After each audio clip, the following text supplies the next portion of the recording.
Hi everyone, hope you're all having a great day. You know what, sometimes it's really cool to tell a story when you're painting, so let's find out what the story is behind this one. So this photo wasn't particularly very good that I'm working from. It wasn't about the photo at all, it was the scene.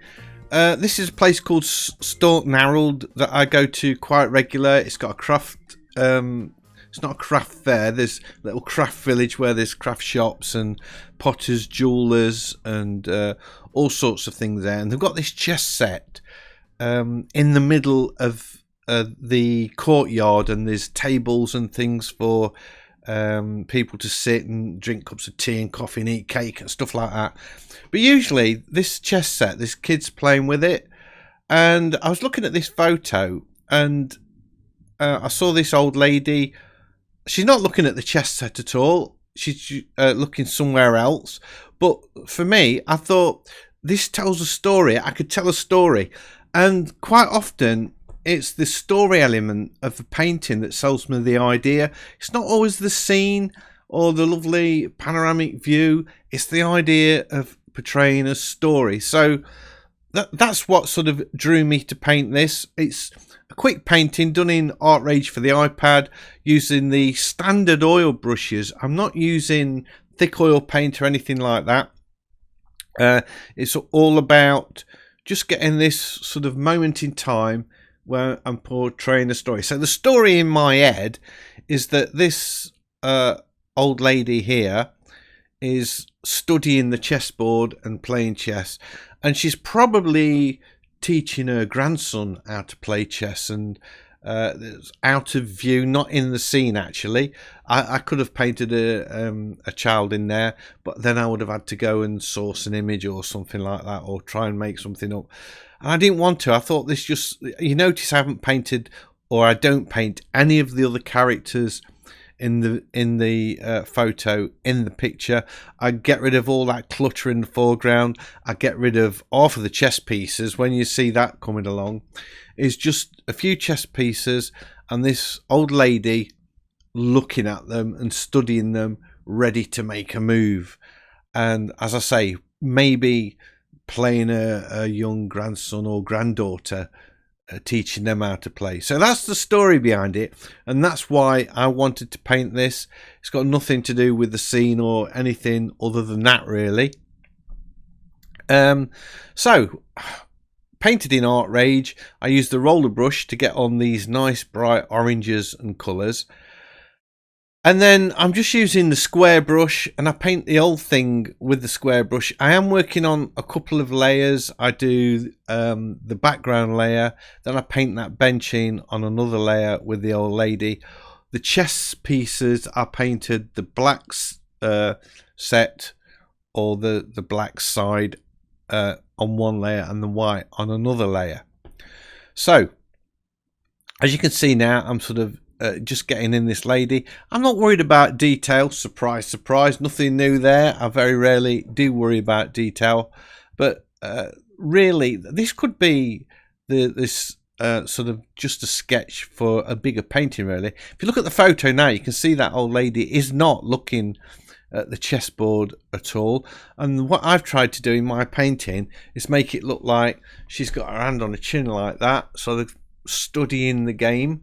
So I've sort of changed that pose slightly, and hopefully you can get that from it, even though it's sort of, you know, a really loose abstract design.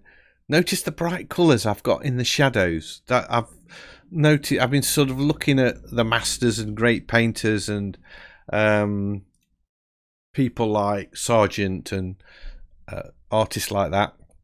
And they use these really bright colours in the shadows. So that's what I've done there. I'm trying to sort of replicate that. Putting the chessboard in, I just drew some lines to give me the perspective. Just rough them in really quick. The perspective probably is wrong, but you know, it gives you an idea of depth and looking into the board.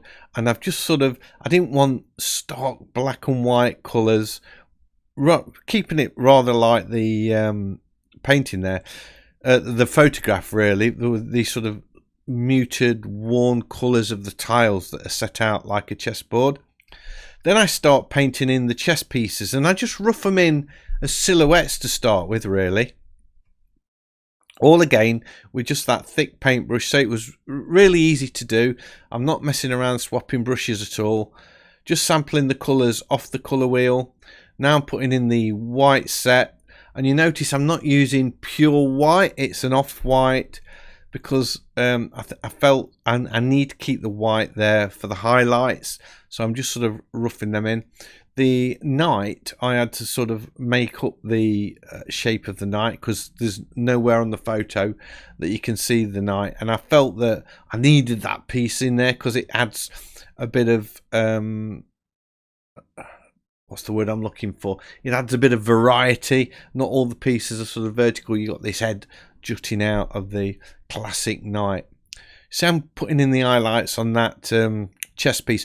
At this point, you can see that I haven't reflected the colours of the ground in that chess piece at all. And to me there, it looks like it was just cut out and stuck on. So then I do some sort of reflected light where I use the colour of the floor and put that into the chess piece. You probably saw that going in. And I will repeat that operation over all of the chess pieces. Notice I'm sculpting them a little bit better now, and sort of making sure that they are more like the chess pieces than the very rough shapes that I had in to start with. When I start putting the shadows in the second set of chess pieces, I'm lifting the colour off of the first piece I painted. I flatten the layer down now, I think, so that I can make it look as though it belongs on that same layer. Add a few more highlights with the ground reflected light, putting in this pawn. Again, just sculpting away. And if what I do quite often, if I'm working on a separate layer and I've got the rough outline, and then I start painting or sculpting away at it by painting the background, I'll select the colour off the layer below it and then start painting the background in, even though it's on a separate layer. And then when I merge them down, it all blends together really nice, and it doesn't look like it's been painted on a separate layer or just cut out and stuck on. And these chess pieces, I said I've spent a bit of time making them look more like chess pieces, but they're still not uber accurate representations of a chess piece at all. Have a sip of my tea. Cheers. Putting some highlights in that chess piece there. So I'm really liking how they're coming on. Look how few chess pieces I've painted. That's how many I have on my painting. I don't think it needed any more than that, really. And plus, if I'm going to paint more, it's going to take me a lot longer to do. So I sort of that's one reason why I didn't paint so many. Now I'm working on the white chess pieces, so I'm using a little bit of blue to add some shadow, and that's sort of selected off the other chess pieces, like it's sort of bouncing the colour off of those dark pieces onto the light pieces. And then I will put a little bit of the warmer oranges in there as well.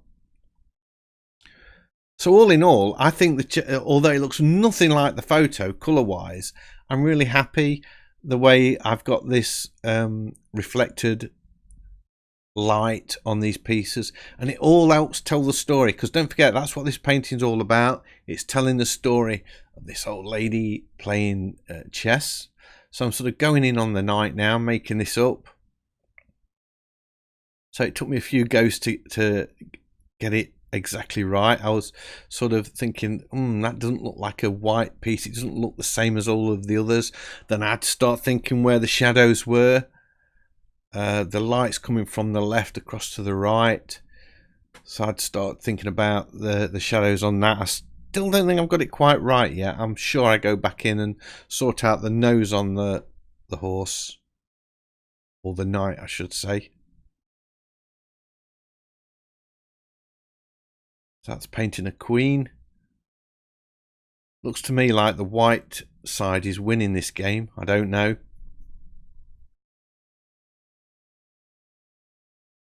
I use lots of layers. I'm really getting into the idea of creating a layer and setting the blend mode to multiply for putting shadows on, so it's really strong shadows, and then using a razor to lift some of the highlights out again.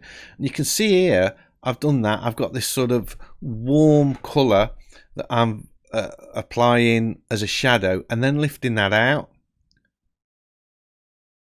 There we go. I've put the shadow in on the horse. I'm way happier with that. And that to me now has just really totally transformed that painting from a flat looking image to something with real depth, and the light, so it really gives the idea of this old lady playing chess on a summer's day. And that's my painting in Artrage. I hope you've enjoyed this video. If you have, a big thumbs up as always, much appreciated. And if you're new to the channel, please consider subscribing, because I've got lots of videos like this and I would love to be sharing them with you. So hopefully I'll see you all in the next one. Bye.